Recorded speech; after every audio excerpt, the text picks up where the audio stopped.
rare and balanced view on politics in today's world. Based on facts, born of rationality, common sense, and logic, providing context on today's events. This is American Perspective with Rick Thomas. Hello, everyone, and welcome to American Perspective. I am your host, Rick. Hello, everyone. Well, you know, I'm in a fairly good mood, although we probably shouldn't be in a fairly good mood. I want to kick today's show off with a moment of silence because 4 years ago today, 13 service members lost their lives in that disastrous withdrawal from Afghanistan. So before we get into tonight's events, I would like to take a moment for taps. And if you please, if you're wearing a hat, please remove it for this time period. And let's go. Let's take a moment of silence for the 13 soldiers, service members who were killed today 4 years ago.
All right, and I thank you for that.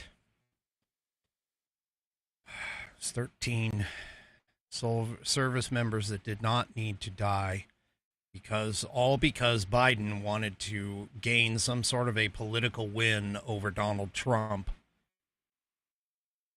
Yeah. Anyway, so today Trump announced that that today would be set aside as a day to commemorate the loss of those 13 service members. And for those of you that don't know, it was Staff Sergeant Darren Hoover, U.S. Marine Corps, Sergeant Johnny Picardo, U.S. Marine Corps, Sergeant Nicole G., U.S. Marine Corps, Corporal Hunter Lopez, U.S. Marine Corps, Corporal Dagan Page, U.S. Marine Corps, Corporal Humberto Sanchez, U.S. Marine Corps, Lance Corporal David Espinoza, U.S. Marine Corps, Lance Corporal Jared Schmitz, U.S. Marine Corps, Lance Corporal Riley McCollum, U.S. Marine Corps, Lance Corporal Dylan Merola, U.S. Marine Corps, Lance Corporal Kareem Nakui, U.S. Marine Corps, Petty Officer 3rd Class Maxton Soviak, U.S. Navy, and Staff Sergeant Ryan Noss, United States Army. Those were the 13 who passed. Of the Abbey Gate. Anyway, all right. Well, let's get into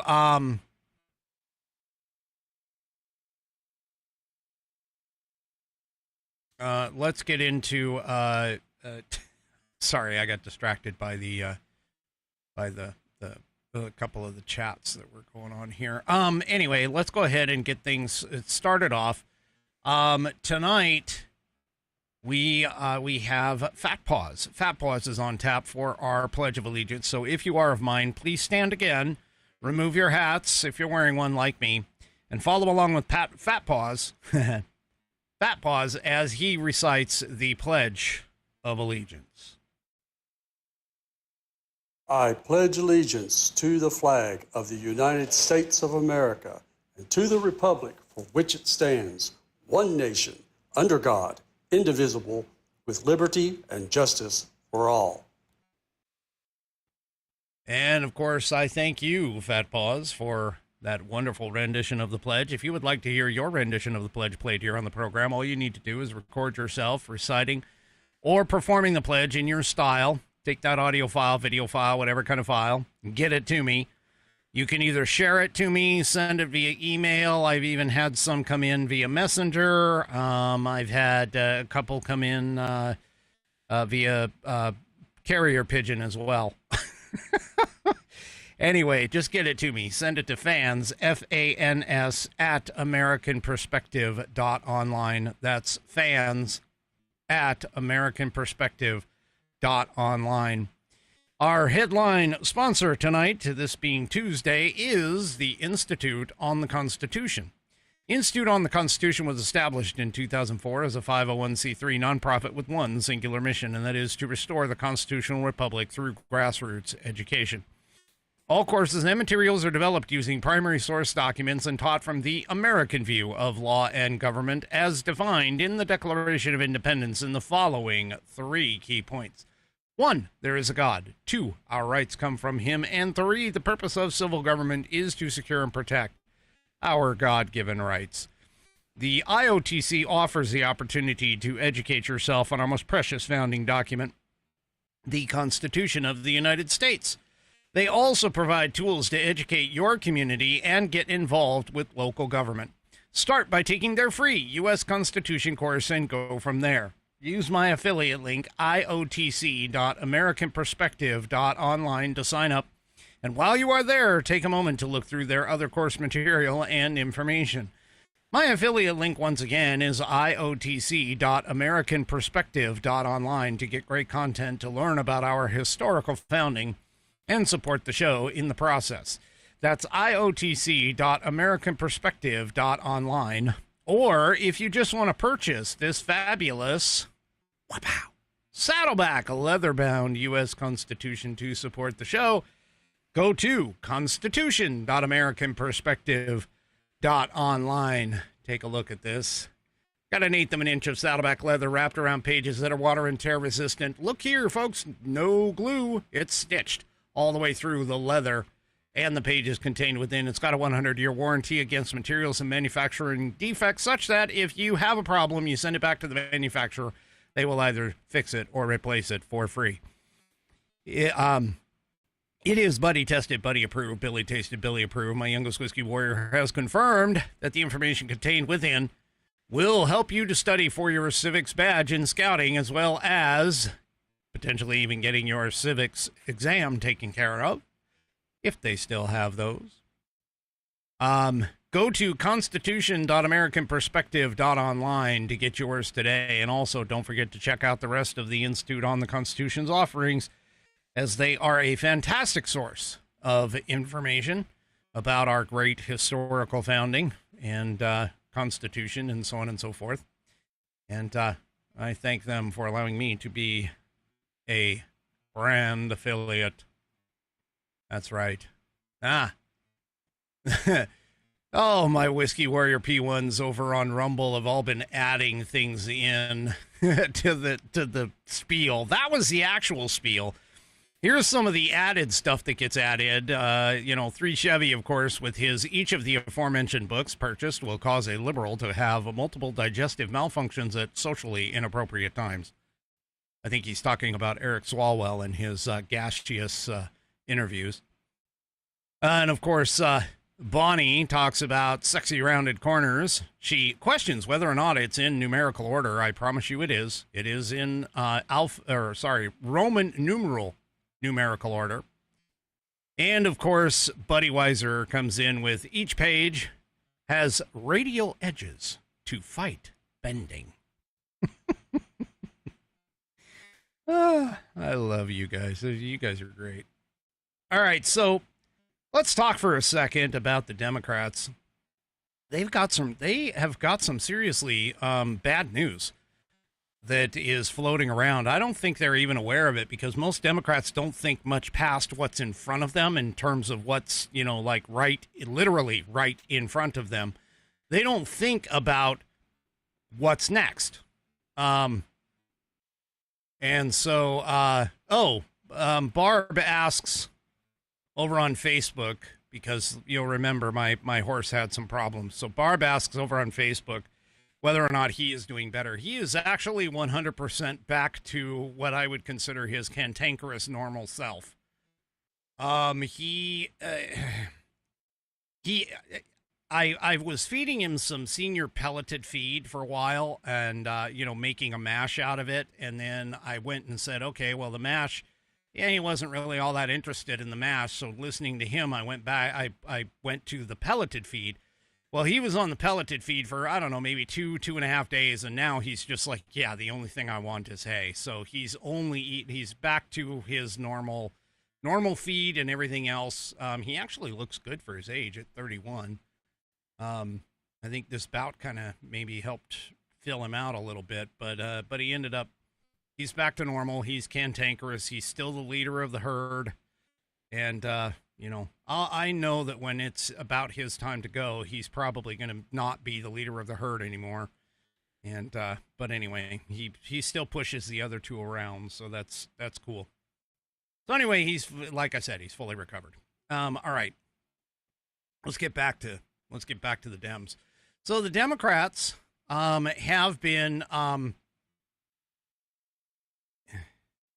Nana. Yeah, he did beat Colic. This is his second or third time that he's actually beat it.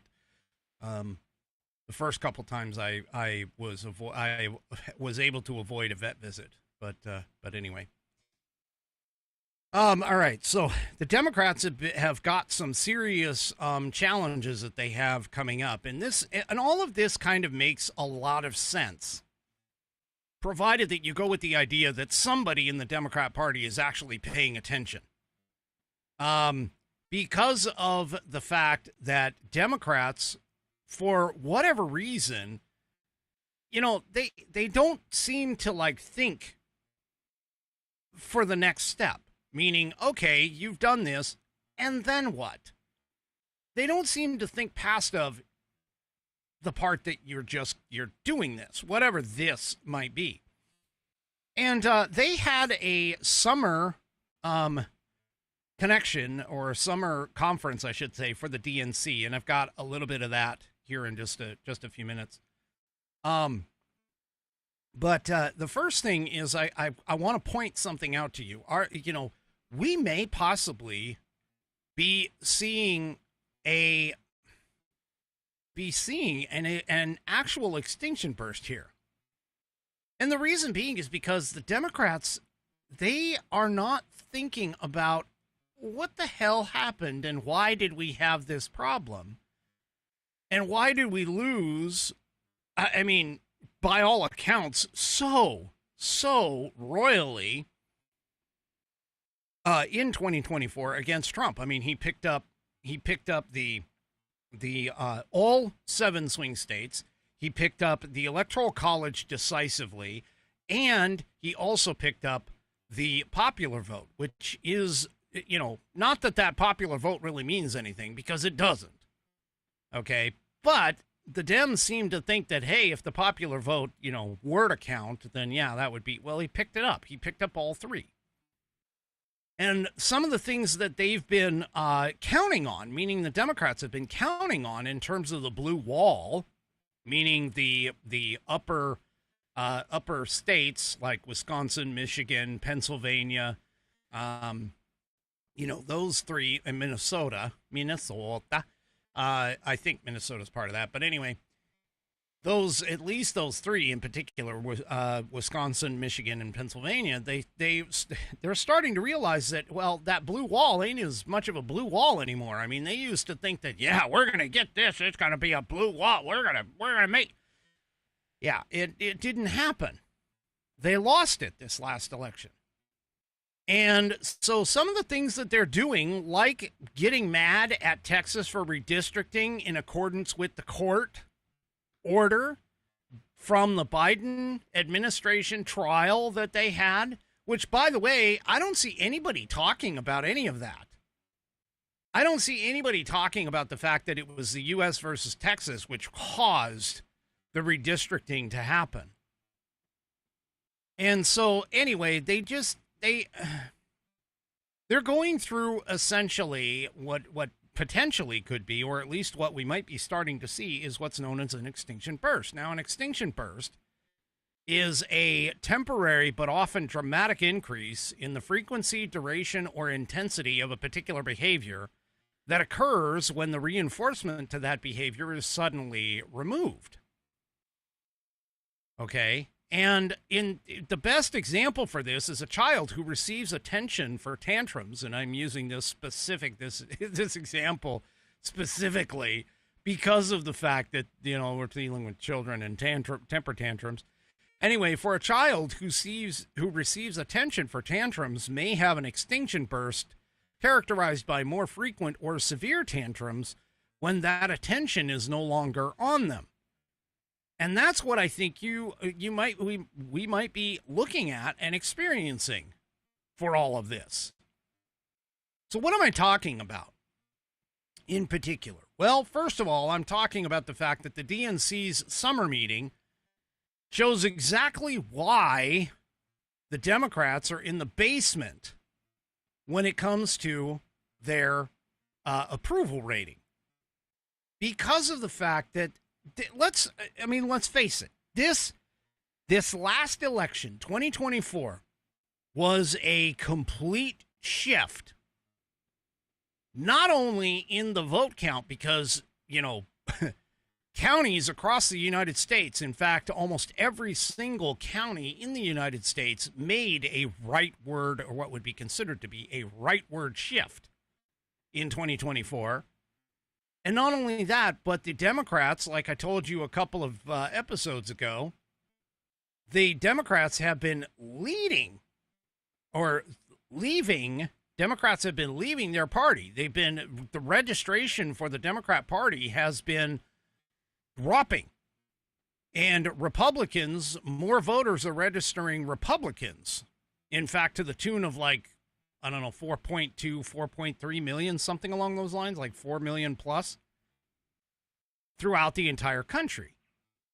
Well, not only that, but the Republicans right now are out performing the Democrats in terms of raising money as well. And I'm not talking about just like the RNC. I'm talking about, you know, pretty much across the board. The Republicans and Republican candidates are gaining more money, more donations. So why they go to this meeting and all they really had, honestly, at this meeting is essentially more of the same. More of the same. So again, it's early. Let's just put it that way. It is early. We still have, 2026 is still two years away. 2025, 2026. We haven't even gotten into the 2026 election cycle yet, technically. But it's hilarious to kind of sit here and see this, because just about everywhere, not all of it, but just about everywhere, you are seeing Democrats continually lose. They're losing in the courts. They're losing on the battlefield, the political battlefield. They're losing people. They're losing all kinds of different areas. And yet all they're doing is they're talking about nothing but Trump, Trump, Trump, Trump, Trump. And they're going essentially more and more crazy with regards to this. So first, before they even get going, okay, and as I've pointed out the last couple of times, that the Democrat males trying to show off their masculinity by lifting 135 pounds or bench pressing 135 pounds Yeah, that really is going to go over very well. Sure. But anyway, as I was saying, they started off this meeting by performing a land acknowledgement. That's right.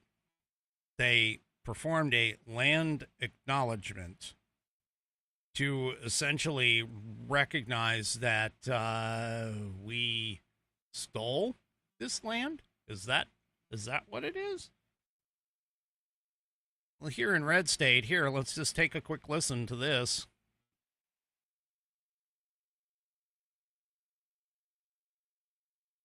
Our land acknowledgement today.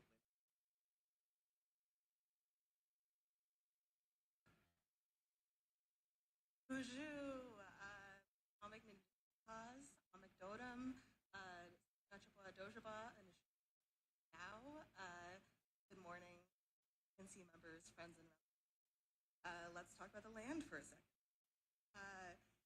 The DNC acknowledges and honors the Dakota Oyate, Dakota people, who are the original stewards of the Minneapolis. The Dakota cared for the lands, lakes, and the Wakatonka, the Great River, the Mississippi River, for thousands of years of the colonists. This land was not claimed or traded, part of a history of broken promises, and in many ways, still live in a system built to suppress Indigenous peoples' cultural and spiritual history. As Democrats, So, as you can see, I'm sorry about the lowness of it. I don't know what the heck happened. In terms of the volume, I hope that was fine. Well, yeah, it looks like it wasn't. So, I don't know what happened there, but anyway. So, yeah, she was basically going on about the acknowledgement of the Dakota, the particular tribe in Minneapolis and so on and so forth, and talking about that stuff. And then they essentially, the DNC chair, Ken Martin, started ranting about the stuff. And he goes, "I'm sick and tired of this Democrat Party bringing a pencil to a knife fight. We cannot be the only party that plays by the rules anymore." Really? No, sorry, folks. Yeah, they don't play by the rules. They never have.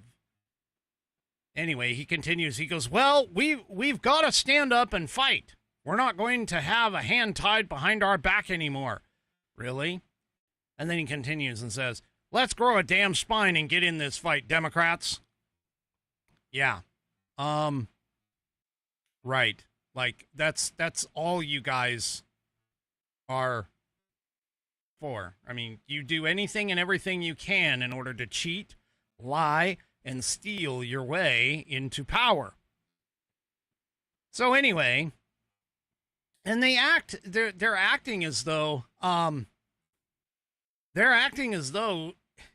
they're somehow stopped. I mean, they're the ones that created, for an example, with the redistricting, they're the ones that created gerrymandering. They're the ones that excel at gerrymandering. So, anyway, they also have been taking the stance of being on the side of illegal aliens and criminals, and that's what they've always been. So, anyway, so yeah.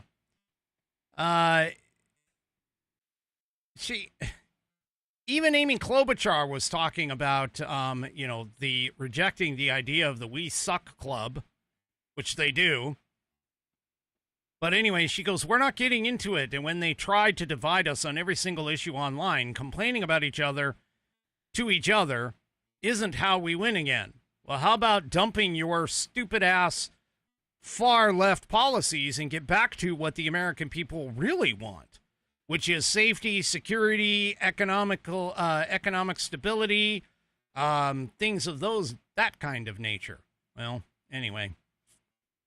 So they have no idea how they are, what they are doing.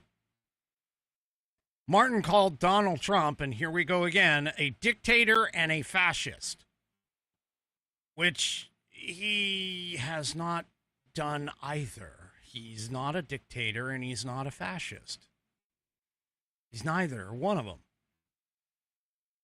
Well, they trotted out, obviously, Amy Klobuchar. She talked about how immigrants don't diminish America. They are America, which, again, legal immigrants, I don't think that anybody with their right mind would sit here and say, hey, legal immigration is bad. It's not. It's a good thing. It's the illegal immigration that's bad. So then they also continued. You remember I was talking to you yesterday or the day before, or maybe it was Saturday. We were talking about the language that the Democrats wanted to change. Well, here's another example of that. They're saying that tough on crime messaging is less powerful, according to their polling, than serious about safety messaging. Okay, so you guys are now going to want to try and re-language yourselves into another place, but not changing any of the policies, by the way. Not changing any of the policies. Now, they also trotted out none other than Tampon Tim Walz, and Tampon Tim made a few, like, crazy things. Let's try this video again. I don't know if the audio is going to come through well enough or not, but let's try this video again. Hopefully this will work. The privilege of my lifetime was stand beside someone we know was the most qualified and would have been a fantastic president in a President Harris. And look, we wouldn't wake up every day to a bunch of shit on TV and a bunch of nonsense. We would wake up to an adult with compassion and dignity and vision and leadership doing the work, not a man-child crying about whatever's wrong with him. May his fat ankles find something today. Petty as hell. Yeah, really, petty as hell. I mean, he's not... Donald Trump is doing the will of the people. He's getting rid of the illegal aliens. He's taking care of the border. He's taking care of taxes. He's doing what the American people want. And yet here is Tampon Tim standing up there talking about Kamala Harris as though she actually needs... as though she actually needs, to be hyped up at all. Because if she was the best candidate, she probably would have gotten in, but no, she's not. She's not. She never will be. So, anyway, that was the VP candidate, too. And he continued all of this.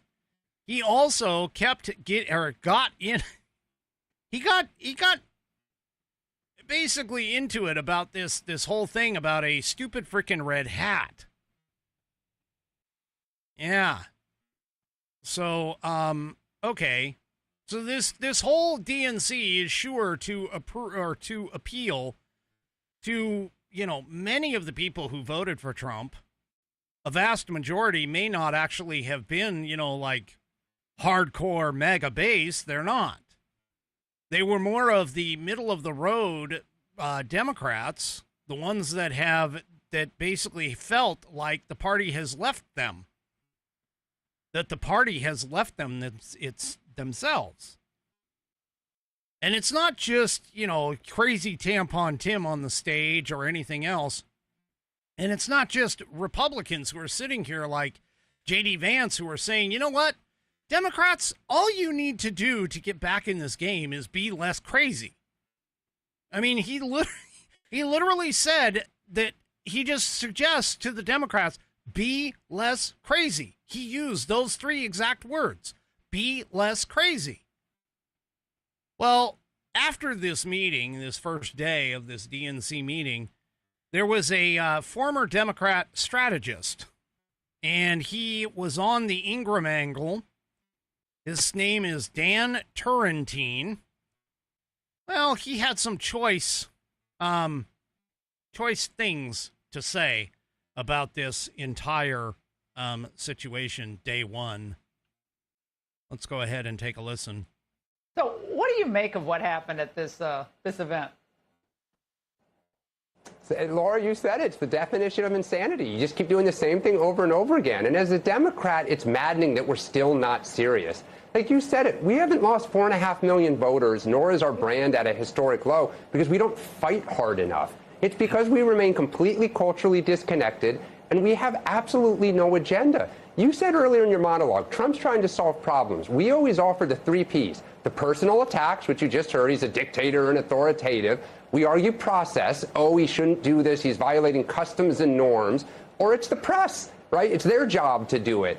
And then on the cultural issues, we literally have think tanks putting memos out that, you know, these are the words you're not supposed to say. You add it all up, and we're not in good shape.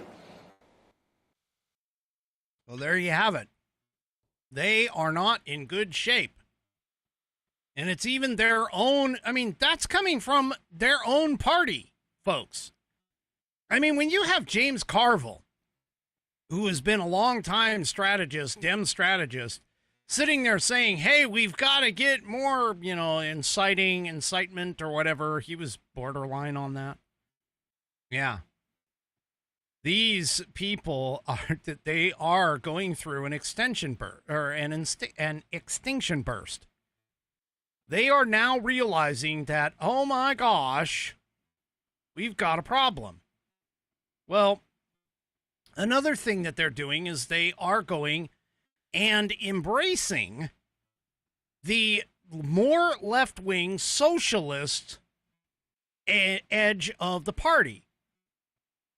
Well, there were a couple real estate experts. It's a mother and daughter who were on Fox News, Fox Business, and they were talking about what would happen if Damn Manny or Ma'am Danny, whatever his freaking name is, okay, wins the mayoral race in New York City.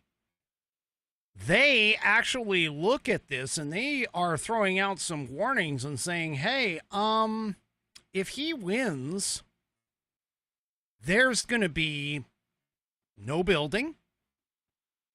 They are in real estate there, and they're saying they're getting calls from people who say, look, if Ma'am Danny's in, I'm out. And they're going to leave. They're going to list their apartments. They're going to move. They're going to leave out of New York City. Now, while a lot of us would sit here and say, hey, that is, you know, that's a good thing.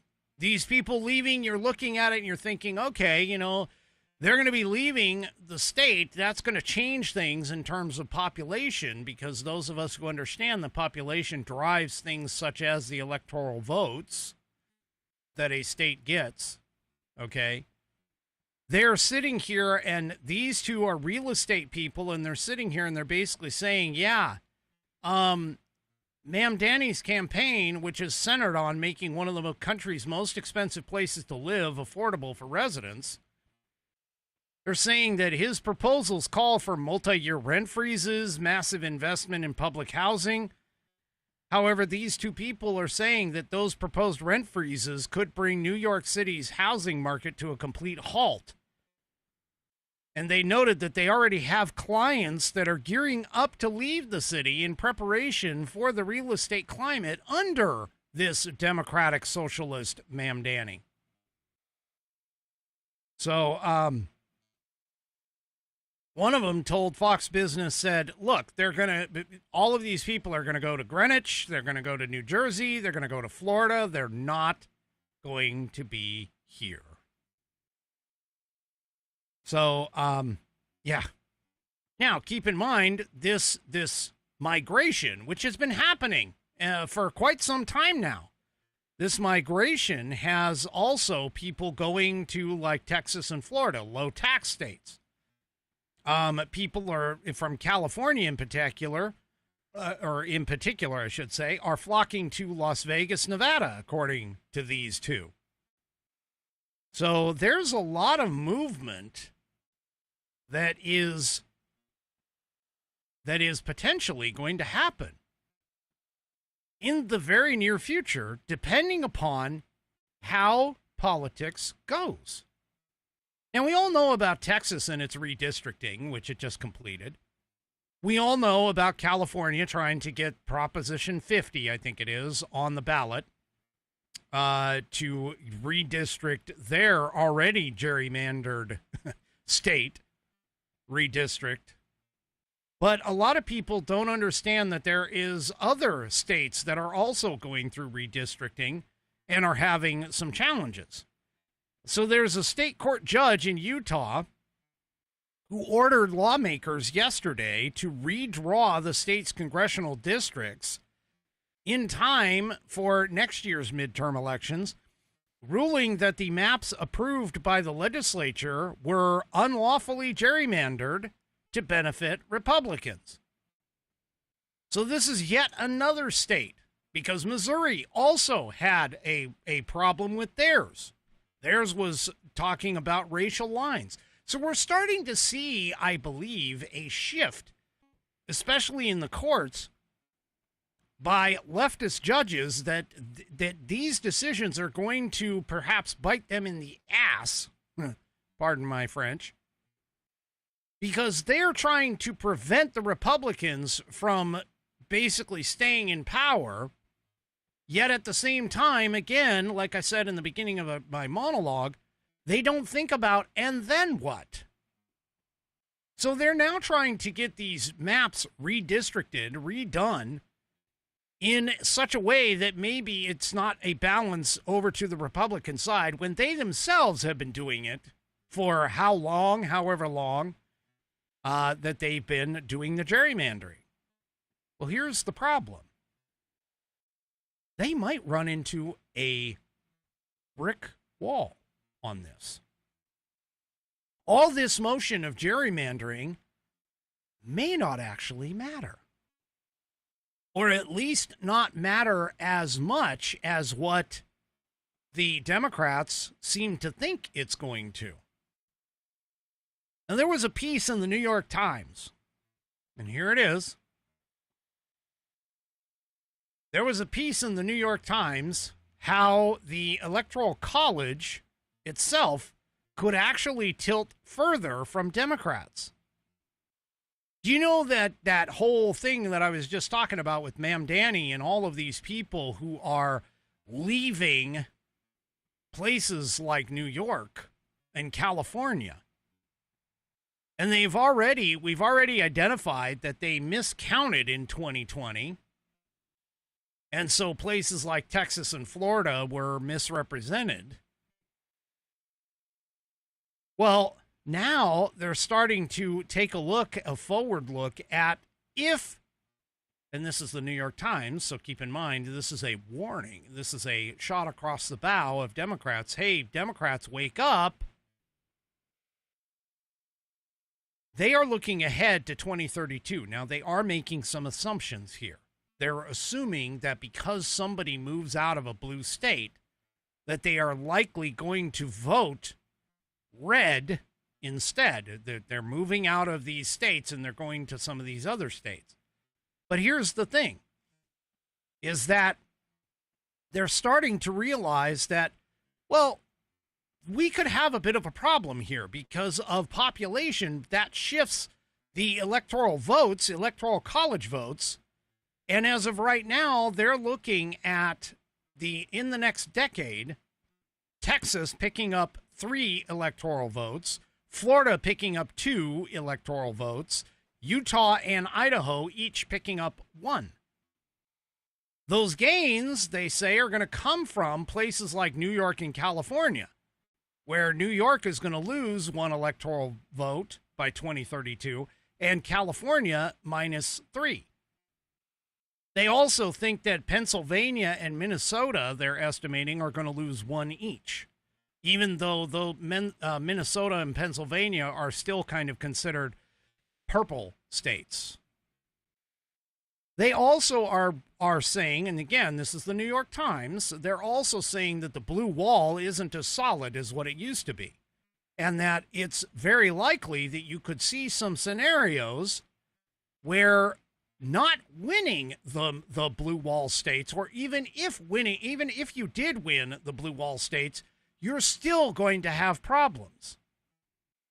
So here's, you can see on the screen here, here's a few examples of where we get, in this particular case, Democrats winning in 2024. Now you'll notice Wisconsin going red, Minnesota blue, New Hampshire red, Michigan blue, Pennsylvania red, Georgia blue, Nevada blue, and North Carolina going blue, and Arizona going red. Well, that would result in a tie. But yet the Republican, or actually, no, I'm sorry, that wouldn't result in a tie. That would be a Democrat win in 2024, which we already know didn't happen. But Democrat win in 2024, but Republicans end up winning in 2032. There's even some more variations where Democrats win with different variations of states, but now you'll notice that not all of these wins are, again, part of the blue wall states or anything else. You'll see that these variations are changing the electoral landscape and making it to where the Republicans have a lot more options to win in the future with these changes in migration. Now, this is on top of already the problems, meaning the low approval rating and the money aspects and things like that they're currently having. This is all on top of it. Now, of course, you also have to realize that there are a lot of other red states, by the way, that are potentially able to redistrict. So here's some of the changes that they're anticipating. And again, this is the New York Times anticipating in the congressional maps between 2024 and 2032. For an example, we already talked about California losing 3 electoral college votes. Well, you also have Illinois is supposed to lose 2. New York may lose 1. Rhode Island 1. You'll see Arizona gain 1. Georgia gain 1. Minnesota and Pennsylvania, we already talked about losing 1. Texas gaining 3. Florida gaining 2. And then, of course, Idaho and Utah gaining 1 each. These projections, by the way, are not a guarantee for it. But there could be a lot of change to all of this. So again, I mean, this is all just estimations and suppositions, and a lot can happen. For an example, if Ma'am Danny wins in New York and implements policies that people don't like, they're going to move. Now, the challenge here, of course, is not only do the people move, but the assumption being made that the political makeup of a state, when these people do move, is going to stay the same. Because in reality, when people do move, that doesn't necessarily mean that they leave their political leanings aside. They don't. As some places like Boise, Idaho, for an example, is finding out that all of these people who are doing an influx from California, they're changing. They're also changing. They're not changing the political landscape in terms of, hey, I lived in a blue state. I voted blue. Blue doesn't work. I'm moving to a red state. I need to vote red. That isn't the case. More often than not, what ends up happening is the people who are voting blue, they go and vote blue even when they're there. Now, the New York Times does call out also, too, that Democrats might try to do the impossible, which means pivot some of the places like the South, turning states like Alabama, Mississippi, Arkansas, Louisiana into blue states or something like that, or competitive backgrounds, things of that nature. But here's some winning scenarios that might not work for the Democrats in 2032. And this is just a chart. I know it's kind of hard to see. Let me see if I can zoom it in a little bit. So this is just a bit of a chart here that talks about things where it would essentially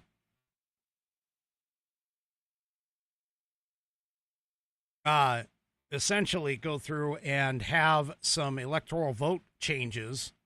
This just sort of reinforces the earlier stuff that we were talking about. So, yeah. Basically what I'm saying here, what I'm trying to point out to you folks is this. The electoral maps are changing. Things are changing. The states are changing. And here's another thing, too, that'll make a huge change. This would make a huge change, is if Donald Trump and the Republicans are able to get the electoral maps and the census, in particular, for the census to not count illegal aliens. If that passes the muster, if that makes it all the way to SCOTUS and passes the muster, then that in and of itself would be a big blow to the Democrats, because the Democrats utilize those illegal alien counts in order to buffer their electoral college votes. So, yeah. The idea that the Democrats are still hanging on to as well is the idea that demographics demographic destiny, that whole thing where they were talking about it. Yeah, I don't think that really holds much water at this moment in time. Now, it could go back to that same thing. There are some reports of some of the voter bloc that voted for Trump is starting to move away from it. And keep in mind, again, this isn't the MAGA faithful. These are the independents or the disenfranchised Democrats that moved over to the Republican side in order to try something different. And that coalition may not hold in 2028 and 2030 and 2032. But again, it's starting to get interesting. Looking forward into the future, we may be running into, or we may be heading into a period of time where the Democrats don't necessarily have the stranglehold over everything like what they think and like what they want.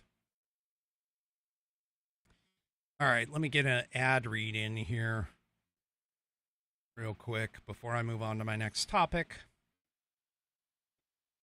If you haven't already, make sure you download the Rumble app. It's free, simple to use, and the best way to stay connected to the content that you want. Once you've got it, search for my channel, American Perspective, and hit that follow button, the green follow button. That way you'll get a notification every time that I go live. No missed shows, no extra steps. You can grab it right now using the link in the description or in the pinned live chat. Download it to your phone and you're ready to go. And if you prefer watching on the big screen, don't forget that Rumble is also available on all major streaming devices and smart TVs. Just search for Rumble, follow the channel, follow this channel in particular, and be part of the action. So make sure that you download the Rumble app so you can take it on the go, and make sure that you get it on your smart TVs so you can watch me in full 1080p. Anyway. All right. Well, Florida has made a request. Florida has requested that the Department of Transportation revoke the commercial driver's license programs in California and Washington State after it was revealed that these states, sadly, are hiring illegal aliens who do not speak English or understand road safety signs. So this was a letter that was written by Florida Attorney General James Othmeyer to Transportation Secretary Sean Duffy. And he sent some facts in regards to that individual who just killed 3 people because he tried to use an official use only turn lane on a turnpike to turn around in his semi. And in the letter, Uthmeier points out the guy who did this was an illegal immigrant. He did not speak English. I was wondering about that. But he did not speak English, cannot identify basic road symbols. Now, the thing about it is that these leftists don't seem to understand is that federal law already prohibits states from issuing commercial driver's licenses to individuals who possess any of these traits, let alone all 3 of them. And so he's basically asking for the federal government to start enforcing the law. The federal law, because what you need to understand is interstate commerce is the purview, within the purview of the federal government. And issuing a common CDL across, okay, the entire United States. This is where things have to be. So, anyway, Sean Duffy, took that to heart because he has now announced, according to this, in town hall, he's putting 3 states on notice for failing to enforce English proficiency among truckers. Washington, New Mexico, and California, according to Sean Duffy, now have 30 days to comply, emphasizing that losing federal funding under the Motor Carrier Safety Assistance Program is just phase 1, and that there are other options on the table to ensure compliance. Duffy made remarks yesterday highlighting the tragic death of those 3 Floridians when the illegal immigrant trucker who obtained commercial driver's licenses in California and Washington attempted to make a U-turn in an unauthorized area. Duffy said, quote, states don't get to pick and choose which federal safety rules to follow. As we saw with the horrific Florida crash that killed 3, when states fail to enforce the law, they are putting the driving public in danger. Now, he was tested, and basically he was tested for his English language and roadside proficiency by federal investigators, and they have now revealed that he only got 2 out of the 12 verbal questions answered correctly, and properly identified just 1 of the 4 different signs that were there. Duffy added, after all of this, Duffy added, this is about keeping people safe on the road.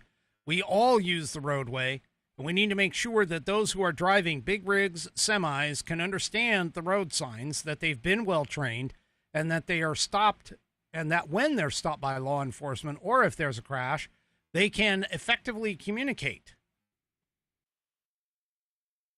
So, yeah.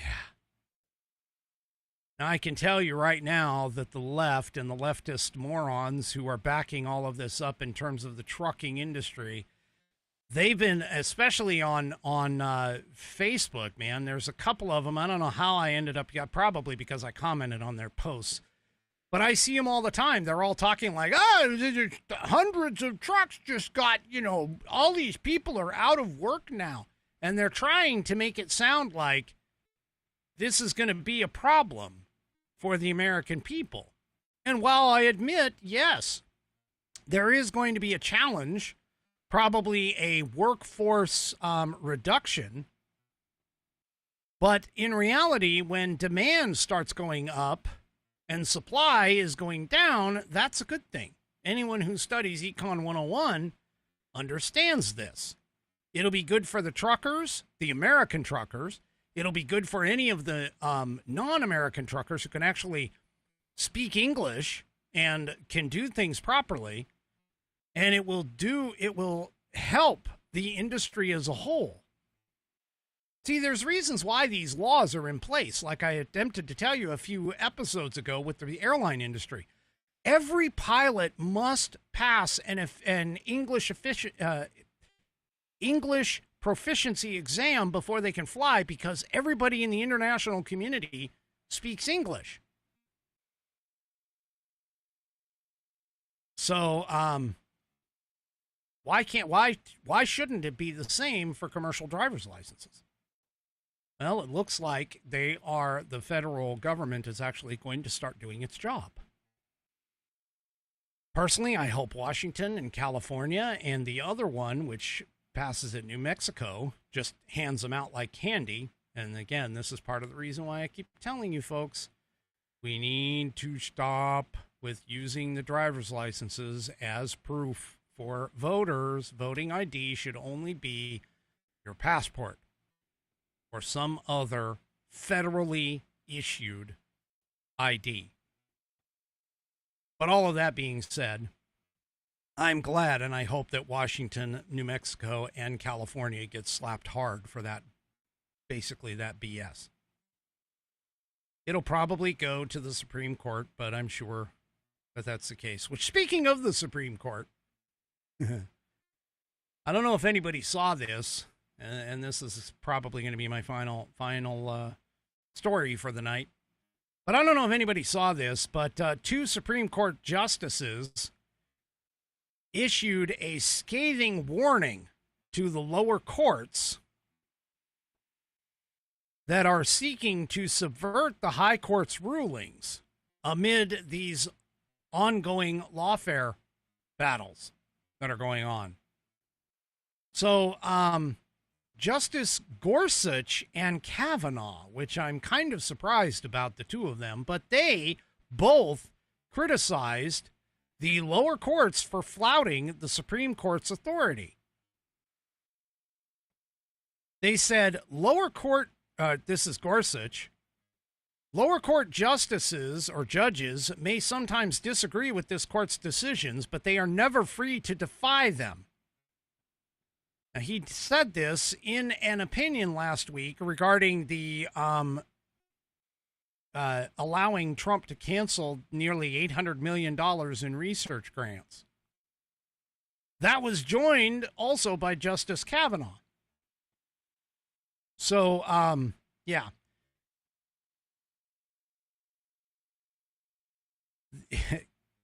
Gorsuch wrote and continued, "This is now the third time in a matter of weeks this court has had to intercede in a case squarely controlled by one of its precedents. When the court issues a decision, it constitutes a precedence that commands respect in the lower courts. Now, keep in mind, Samuel Alito also accused a federal judge in another case involving a Trump policy of committing an act of judicial hubris and self-aggrandizement of its jurisdiction. The Supreme Court is not playing around, folks.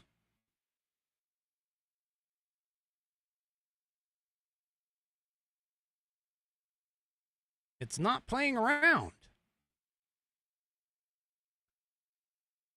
And the lower courts are supposed to be bound by Supreme Court precedences and emergency orders.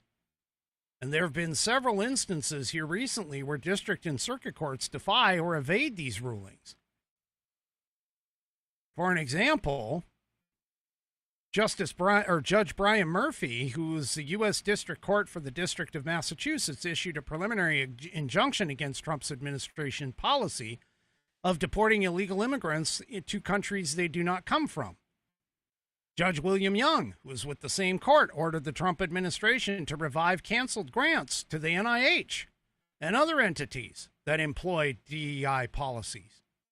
The Supreme Court had issued an emergency order beforehand allowing the freezes on grants. The U.S. District Court for the District of Maryland imposed a preliminary injunction on Trump's executive order aimed at ending birthright citizenship. The Supreme Court had already issued a ruling at that point barring judges from issuing nationwide injunctions to block Trump's policies. That's what they're doing. This is setting up an interesting scenario. Like I'm telling you, folks, here in the politics world, man, we are living in a time of history. We are living in a time of history.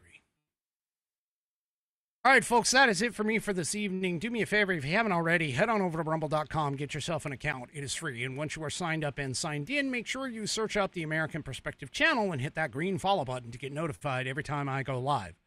Also, too, don't forget, tomorrow night is Whiskey Wednesday. I usually have a pet of the week. If you have a pet of the week to submit, you better get it in, because I don't have one for tomorrow. I do not have one for tomorrow. Once again, I do not have one for tomorrow. Submit those to fans, F-A-N-S, at AmericanPerspective.online. We will see you tomorrow night, 5 p.m. Pacific, 8 p.m. Eastern Time, right here on American Perspective. Have a great rest of your evening, and good night, everybody.